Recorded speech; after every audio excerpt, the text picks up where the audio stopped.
Here is something almost no one tells you when your blood sugar starts creeping up. The fastest way to bring it down is usually not to rip food off your plate. It is to add the right food back onto it. Most people hear high blood sugar and assume the answer is a life of subtraction.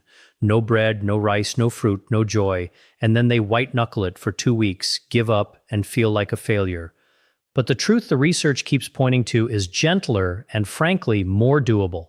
There are specific, ordinary foods that change how fast sugar enters your blood, how calmly your body handles it, and how well your own insulin does its job. And most of them are already sitting in your grocery store for a couple of dollars. Before I go a step further, one honest note, because it matters. Everything here is general education, not medical advice. It is not a diagnosis, it is not a prescription, and it is no substitute for your own doctor. If you take any medication for blood sugar, please do not change a single thing on your own. Talk it through with your own doctor or pharmacist first. I will come back to that, because with these particular foods, it matters more than you might think. What I do here is simple. I read the actual studies, the ones from real medical journals and real research teams, and I explain why your body is doing what it is doing in plain language. The kind of explanation a rushed 10-minute appointment never has room for. No miracle cures, no secret the world is hiding from you. Just 10 foods, what each one does inside you, and exactly how to use it. By the time we are done, you will not just have a list. You will understand the machinery well enough to make these choices on your own for the rest of your life. And stay with me all the way to number 3, because it is the strangest one here, and almost nobody uses it on purpose. It does something none of the other 9 do. It reaches the place in your body that makes brand new sugar while you are asleep, which is the very reason so many of you wake up to your highest reading of the day before you have eaten a single bite. We will get there. But the path to it matters, so let me build it for you piece by piece. First, here is what is actually happening under the hood, because once you see it, every food on this list will make sense. The sugar in your blood, glucose, is fuel. It is supposed to leave your bloodstream and go inside your cells, where it gets burned for energy. The thing that unlocks the cell and lets the sugar in is a hormone called insulin. Picture insulin as a key, and the surface of each cell as a locked door. Insulin knocks, the door opens, the sugar goes in, and your blood sugar settles. That is a healthy system. Now here is what goes wrong with age and years of high sugar living. The locks get stiff. The cell stops answering the door. Insulin knocks, and the door stays shut. We call that insulin resistance. Your blood sugar has nowhere to go, so it stays high in the blood. Your body's answer is to make even more insulin, more keys, pounding harder on a door that will not open. For a while that works, then it stops working, the numbers climb, and you are handed a prescription that, in many cases, pushes still more insulin into a system already flooded with it. That is not a criticism of medicine. Sometimes that is exactly what is needed. It is just an incomplete picture, because no one has the time to teach you the other half, that food talks directly to this system. Every single food I'm about to give you does one of 3 jobs. Some of them slow the sugar down on its way in, so it trickles into your blood instead of flooding it, and your insulin never has to panic. Some of them cool the low, smoldering inflammation that helps keep those locks stiff in the first place. And some of them help the lock itself turn more easily, so your own insulin, the keys you already have, start working again. Slow it down, cool it off, wake the lock up. Keep those 3 jobs in mind, and let us count down. Number 10 is the simplest thing on this entire list, and that is exactly why people skip it. A generous base of non-starchy vegetables and leafy greens at your meals. Spinach, kale, broccoli, cabbage, zucchini, peppers, salad greens. Underrate this and you are walking past the cheapest blood sugar tool in the store. Here is what they do. These vegetables are mostly water and fiber with very little digestible carbohydrate, which means on their own they barely move your blood sugar at all, but their real power is what they do to everything else on the plate. The fiber forms a loose mesh in your stomach and slows how quickly the rest of the meal, the rice, the potato, the bread, breaks down into sugar. Think of it as packing the fast carbohydrates in cushioning, so they cannot all hit your bloodstream at once. There is also a timing trick worth knowing. Eating your vegetables and protein first and saving the starch for last has been shown to blunt the after-meal spike compared with eating the same food in the opposite order. Same meal, gentler curve, just by changing the order of your forkfuls. So aim to fill half your plate with non-starchy vegetables at your two main meals. Cooked or raw, it does not matter much. What matters is volume and consistency. This is the foundation every other food here is built on, which is why it is the place to start. With the base in place, let us add the first food that actively pulls your numbers down. Number 9 is the avocado, and most people fear it for exactly the wrong reason: the calories, while missing what it actually does for blood sugar. The fat in an avocado is monounsaturated fat, the same gentle family as olive oil, and it is one of the most blood sugar-friendly things you can put next to a carbohydrate. The idea is the same as our greens, but stronger. That healthy fat and the soft fiber in an avocado put a brake on the whole meal. When you lay half an avocado over your toast or fold it into a rice bowl, you are not removing the carbohydrate. You are slowing the speed at which it becomes sugar. The glucose climbs as a gentle hill instead of a cliff, and a gentle hill is something your insulin can actually handle. Monounsaturated fat has also been linked to better insulin sensitivity over time, meaning the cell answers that knock a little faster. Picture the carbohydrate as a car rolling downhill toward your bloodstream, and the fat and fiber as a speed bump. The car still arrives. It just arrives slowly and in control. Half an avocado a day is a sensible amount. Put it on your eggs, mash it onto whole grain toast, add it to any salad that has a starch in it. Anywhere a carbohydrate shows up, the avocado softens the landing. And as a bonus, it makes the meal filling enough that you are not hunting for a snack an hour later. That hidden benefit, staying full, sets up the next one. Number 8 is the whole egg, yolk included. And if you have spent years being told the yolk is the enemy, this is the moment to set that down. That old advice pushed a whole generation toward sugary breakfast cereals that were far worse for blood sugar than an egg ever was. Here is why eggs work. A whole egg is almost pure protein and fat with virtually no carbohydrate, so on its own, it barely nudges your blood sugar. But the real value is something researchers call the second meal effect. When you start your day with protein instead of toast or cereal, you do not just steady your blood sugar at breakfast. You walk into lunch with calmer numbers and a smaller spike there too. One good decision in the morning quietly pays off for hours. Think of protein at breakfast as setting the thermostat for the day. Set it steady early and the whole house stays comfortable longer. There is no single landmark number to drop here, because this one is about the pattern more than a percentage, but the pattern is consistent and easy to feel.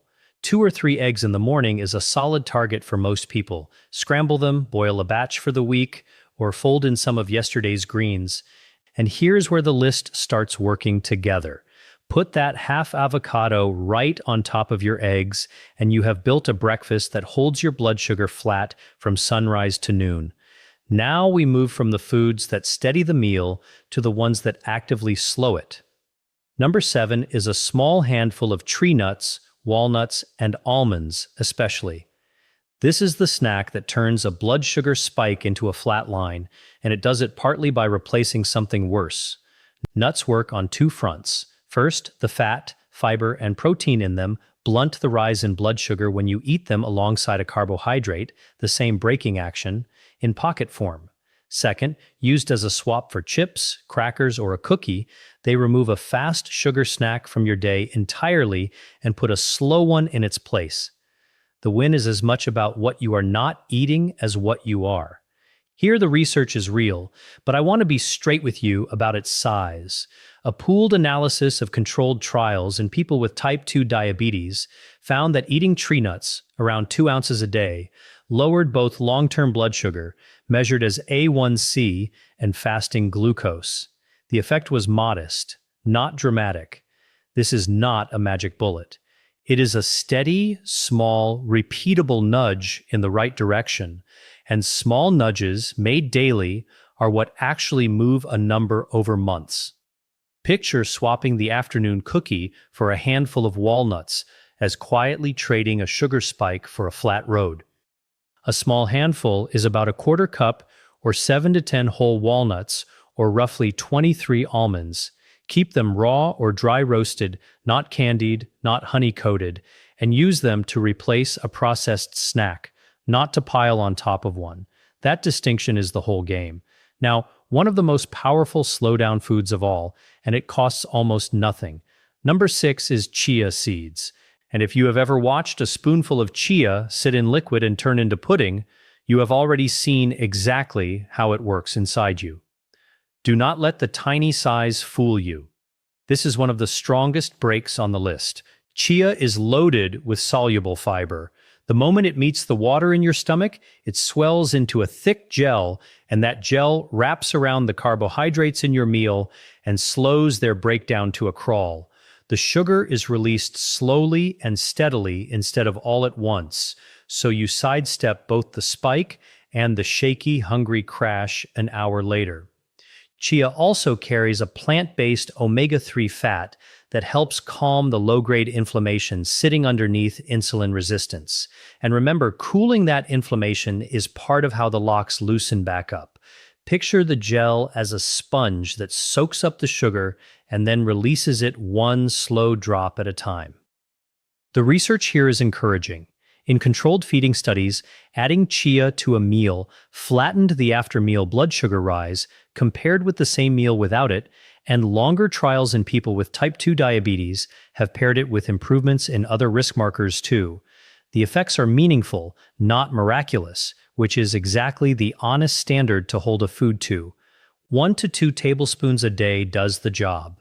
Stir it into yogurt, drop it into a glass of water with a squeeze of lemon, or blend it into a smoothie.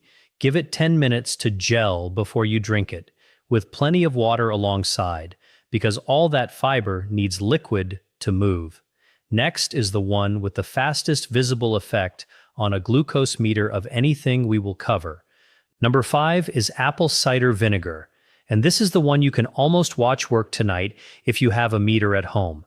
It is also the one I most need you to use carefully, for a reason I will get to in a moment. The active ingredient is acetic acid, and it does 2 useful things at once.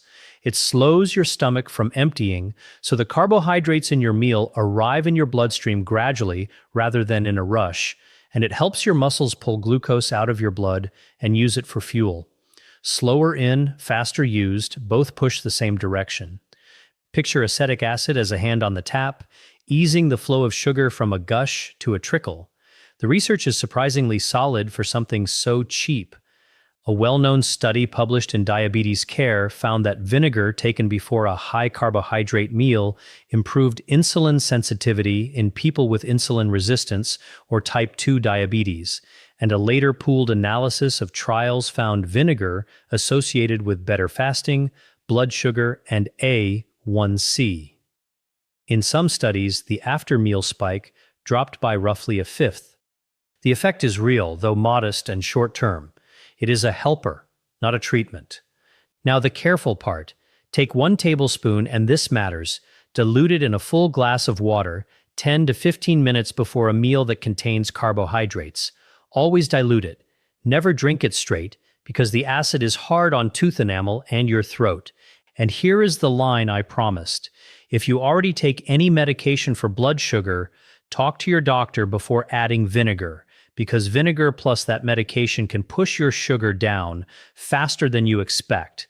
That same caution is coming back at the end for the whole list. Next, a humble seed that is held up in study after study. Number 4 is fenugreek seeds, small, hard, amber-colored seeds sitting in the spice aisle for a couple of dollars. Walk past this one because it sounds exotic, and you are leaving real results on the shelf. Fenugreek is packed with a soluble fiber called galactomannan. When it hits the water in your stomach, it swells into a thick gel, the same breaking trick as chia, but this seed brings a second action with it. It also appears to nudge your body to use insulin a little more efficiently and helps your muscle cells take up glucose. So it works on two of our three jobs at once. It slows the sugar down and it helps the lock turn. Picture the fiber as a slow valve on the stomach and the seed's other compounds as a drop of oil on a stiff hinge. This is one of the better studied foods here. A pooled analysis of clinical trials found that fenugreek lowered long-term blood sugar, A1C, by somewhere close to 0.8%, which for a food is a genuinely respectable number. I will be honest that the studies varied a lot in quality and dose, so treat that as a promising signal rather than a guarantee. But the direction is consistent and the mechanism makes sense. To use it, soak 1 teaspoon of the whole seeds in a glass of water overnight, then in the morning drink the water and eat the softened seeds before breakfast. If the slightly bitter taste is too much, grind them and stir half a teaspoon into yogurt or over your eggs. Start low. This fiber is strong, and your gut needs a few days to adjust. Now, the strange one I told you to wait for. Number 3 is the one I promised, and it is genuinely different from everything else here. Broccoli sprouts. Not full heads of broccoli, the little 3-day-old sprouts. And pay close attention, because the details decide whether it does anything at all. Every other food so far has worked on the sugar coming in from your meal. Broccoli sprouts work on a completely different source, the sugar your own body makes. Here is the part most people never learn. Your liver manufactures glucose on its own, especially overnight while you sleep, and in insulin resistance, it tends to make far too much. That is the real reason so many of you wake up to your highest number of the day, having eaten nothing for 8 hours. Broccoli sprouts are rich in a compound called sulforaphane, and sulforaphane goes to the liver and turns down that overnight sugar production. Picture the liver as a factory running a night shift it was never supposed to work, and sulforaphane as the hand that dims the lights and slows the line. Now I have to be completely straight with you, because this is exactly where these claims usually get oversold. A 2017 study in Science Translational Medicine gave a concentrated broccoli sprout extract to people with type 2 diabetes, and those who were obese with poorly controlled disease saw their fasting blood sugar fall by roughly 10% compared with placebo. That is real and it is meaningful. But notice the words concentrated extract. The dose in the study was far more sulforaphane than you would get from a handful of sprouts on a sandwich, and the effect was strongest in people whose sugar was hardest to control. So eat them, a small handful raw or barely wilted, since high heat destroys the active compound, for the genuine benefit they add. Just do not expect a salad garnish to match a clinical dose. Honesty about that is the difference between help and hype. Now the final two, and the evidence gets stronger as we climb. Number 2 is oats, and specifically the soluble fiber inside them called beta-glucan. This is one of the best evidenced foods on the entire list, and there is a reason it has been studied for decades. Beta-glucan dissolves into a thick, viscous gel in your gut, and that gel does 2 things. It physically slows how fast your stomach empties, and it forms a barrier that slows how quickly sugar is absorbed through the gut wall. The result is a noticeably gentler rise in blood sugar after the meal. This is the same braking principle as chia and fenugreek, but oats deliver it in a form you can eat as an actual breakfast. Picture the beta-glucan gel as a slow filter the sugar has to seep through drop by drop instead of pouring straight in. Here the numbers are strong and consistent. A large pooled analysis of controlled trials found that adding enough oat beta-glucan to a carbohydrate meal cut the after-meal blood sugar rise by around 20% or more, and European food safety regulators consider the link well enough established to allow an official health claim. The catch is dose. You need a real serving of genuine oats to get there. Think old-fashioned rolled or steel-cut oats, not a tiny packet of sugary instant oatmeal, which works against you. So have a bowl of real oats, around 40 grams dry, and make it better by stirring in cinnamon, topping it with walnuts and chia, or pairing it with your eggs. You are now stacking 4 foods from this list into a single breakfast. And that brings us to number 1, the food that proves this entire idea. Number 1 is beans and lentils, pulses, and they earn the top spot because they prove the whole point of this video. Lentils are a carbohydrate, and they will help lower your blood sugar. Hold both of those facts at once, because that is the lesson. It was never really about cutting carbs. It was about choosing the carbs your body can handle. Here is how a carbohydrate pulls this off. The carbohydrate inside a lentil is a slow one. It is wrapped in soluble fiber and bound up with plant protein, so the sugar inside is released into your blood slowly and steadily over hours instead of all at once. Beans carry that second meal effect too, which means a bowl of lentil soup at lunch gives you steadier sugar all the way into the evening. They slow the sugar down and they keep you full, 2 jobs in one humble, inexpensive food. Picture a fast carbohydrate as sugar poured straight from the bag, and a lentil as that same sugar locked in a slow-release capsule. And the evidence here is some of the best on the list. A 2009 analysis published in the journal Diabetologia, pooling controlled feeding trials, found that eating pulses lowered fasting blood sugar and that building them into a low glycemic diet improved long-term control measured by A1C. Swapping white rice or white potato for lentils a few times a week is one of the most reliable food changes there is for bringing a number down. Aim for half a cup to a cup of cooked lentils or beans a few times a week in a soup, a stew, or a cold salad with olive oil and a splash of that vinegar from earlier. Filling, cheap, and proof in a bowl that the right carbohydrate is a tool, not an enemy. Let me make this concrete with a story. I want to be clear that this is an illustrative composite picture, not a specific real person, but exactly the kind of situation these foods are studied in. So consider someone like Donna, 63, recently retired, who comes to the kitchen table frightened because her fasting sugar has been sitting high and she has just been told it may be time to add a second medication. She does not want to climb that ladder for the rest of her life. She has watched this disease take things from people she loves, and she is scared of where it is heading. Notice what the sensible version of her story is not. It is not starvation. It is not throwing out every carbohydrate she enjoys. It is addition, done patiently, eggs and avocado in the morning instead of cereal, a bowl of real oats with cinnamon and walnuts on the other days, lentils swapped in for the white rice a few nights a week, a handful of nuts instead of the afternoon cookie, chia in her yogurt, a tablespoon of diluted vinegar before her bigger meals, and this is the part that matters most, every bit of it done alongside her own doctor, with her numbers being watched so that as her body improved, her medication could be adjusted safely by the person actually qualified to do it. In a picture like Donna's, the fasting numbers often begin to ease within the first couple of weeks, and over a few months, working with her doctor, that second medication may never be needed at all.